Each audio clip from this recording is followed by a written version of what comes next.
Le Nigeria est le pays le plus peuplé d'Afrique, accueillant plus de 250 groupes ethniques et 400 dialectes. Il se compose de 36 États que l'on peut diviser en 3 zones, le Nord, le Sud et la ceinture centrale. Le Nigeria est un État laïque. Sa constitution garantit la liberté de religion. Mais depuis 40 ans, l'élite au pouvoir, originaire du Nord, favorise les musulmans et discrimine les chrétiens. Peu de moyens ont été déployés jusqu'ici pour mettre fin à la persécution des chrétiens dans le Nord.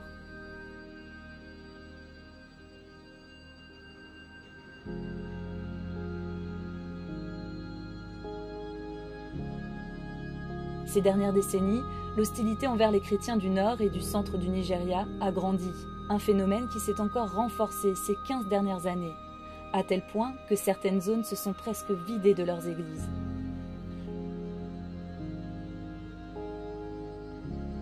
Le cas le plus médiatisé a été celui des lycéennes de Chibok, enlevées en avril 2014 par le groupe extrémiste islamique Boko Haram, pour être vendues comme esclaves sexuelles. Elles étaient au nombre de 276, âgées de 12 à 17 ans, et la plupart issues de familles chrétiennes. En 2016, Boko Haram recule face aux forces de la coalition multinationale. Des villes et des otages, dont plusieurs dizaines de filles de Chibok, sont libérées.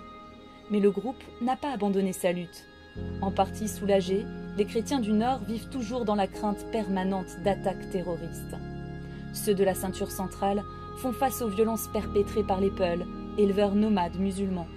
Ceux-ci réclament pour eux les terres occupées par les agriculteurs chrétiens. Des intérêts politiques et religieux motivent aussi leur attaque. À l'instar de Boko Haram, les bergers Peuls sont en effet soupçonnés de vouloir éliminer toute présence chrétienne de la région. Toutes ces violences engendrent un très grand nombre de déplacés à l'intérieur du pays, dont beaucoup de chrétiens qui se retrouvent à vivre dans des camps de réfugiés. Beaucoup sont ceux qui ont besoin de soutien au milieu de cette crise qui n'en finit pas.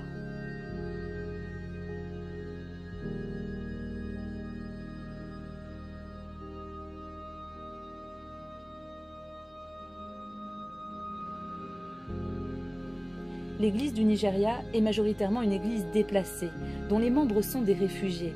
Sans aide de la part du gouvernement ou de la communauté internationale, au centre de cette violence qui impacte tous les membres de la société, les chrétiens déracinés n'ont d'autre choix que de s'enraciner en Christ pour tenir ferme au milieu du chaos.